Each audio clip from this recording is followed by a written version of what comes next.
ही आत्मशुद्धी आहे. बाह्यशुद्धी निष्काम कर्माच्या आचरणाने आणि अंतःकरणाने शुद्धी ज्ञानाची आहे. नवे मदिरेचा घडा पवित्र गंगे, मदिरेचा घडा आहे. पवित्र गोदावरीने जल भरला, पवित्र राहील का? नाही राहणार.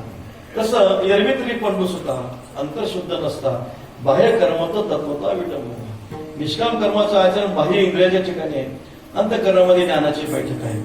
द्रव्य शुद्ध असणं अत्यंत महत्वाचं आहे.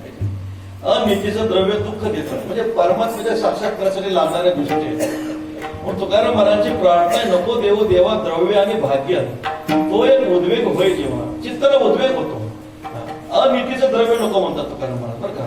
नीतीचं धन पाहिजे, जोडण्या धन, उत्तम व्यवहारे, उदास विचारे, वेच करी. नीतीचं धन प्राप्त झालं की देवाचा साक्षात्कार व्हायला वेळ लागत नाही. पण अनितीचं धन मात्र पापामध्ये प्रवृत्त करतं, असमाधान देत असतं. द्रव्यशुद्धीचा विचार आहे, आत्मशुद्धीचा विचार आहे, आहार शुद्धीचा विचार आहे. आहार शुद्ध सत्वशुद्धी, सत्वशुद्ध ध्रुवा स्मृती. स्मृती लंबे सर्व ग्रंथीना विप्र मोक्ष. म्हणजे आहार शुद्ध असेल तर आपलं ज्ञान टिकून राहतं. जैसा घेपे आहारो धातू तैसाचे वयाका, धातू ऐसा अंतरो भाव पोखे नानोबऱ्या म्हणतात. जसं आहार सेवन करू तसं धातू पुष्ट होतात, जसे धातू पुष्ट होतात तसं अंतःकरणातला भाव पुष्ट होतो. म्हणून शुद्ध आहार घ्यावा. पवित्र आपल्या आईच्या चरणाचा, आईपासून आईने तयार केलेला किंवा धर्मपत्नीपासून मिळालेला तो आहार शुद्ध आहे. बाहेरचा आहार काही शुद्ध नाही.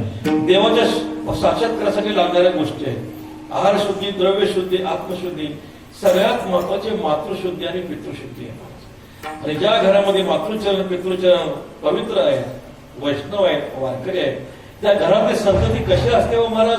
शुद्ध आमच्या चॅनल संत महिमाला सबस्क्राईब करून नोटिफिकेशन बेल दाबायला विसरू नका.